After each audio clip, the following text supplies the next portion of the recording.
তো দহন আৰু শিখা 1 নম্বৰ প্ৰশ্ন আছে যে স্বতঃস্ফূৰ্ত দহন ঘটা এবিধ পদাৰ্থৰ উদাহৰণ হল ফসফৰাছ 2 নম্বৰ কোৱেশ্চন আনসাৰটো হ'ব মমবাতিৰ শিখাৰ দহন ঘটা অঞ্চলটো হল দীপ্তিমান অঞ্চল কোনটো আদৰ্শ ইন্ধনৰ ধৰ্ম নহয় এটো হ'ব প্ৰজ্বলনাংক বেছি হ'ব লাগে 3 নম্বৰটো হ'ব জোৰেৰে ফুৱালে মমবাতিৰ শিখা নুমায় কাৰণ ফুৱালে মমৰ ভাস্প আঁতৰি যায় কোনবিধ জীৱাশ্ম ইন্ধন নহয় 5 নম্বৰ এটো হ'ব খৰি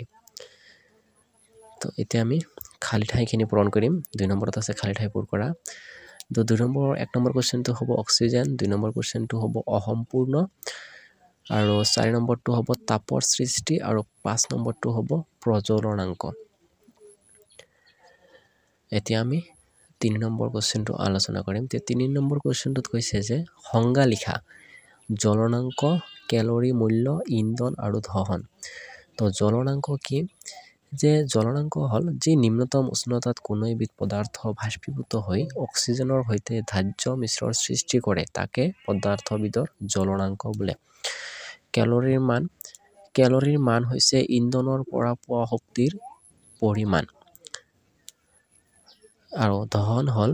যে বস্তু এটাই অক্সিজেনৰ সৈতে দ্ৰুতভাৱে বিক্ৰিয়া কৰি তাপ উৎপাদন কৰা প্ৰক্ৰিয়াটোৱে হৈছে দহন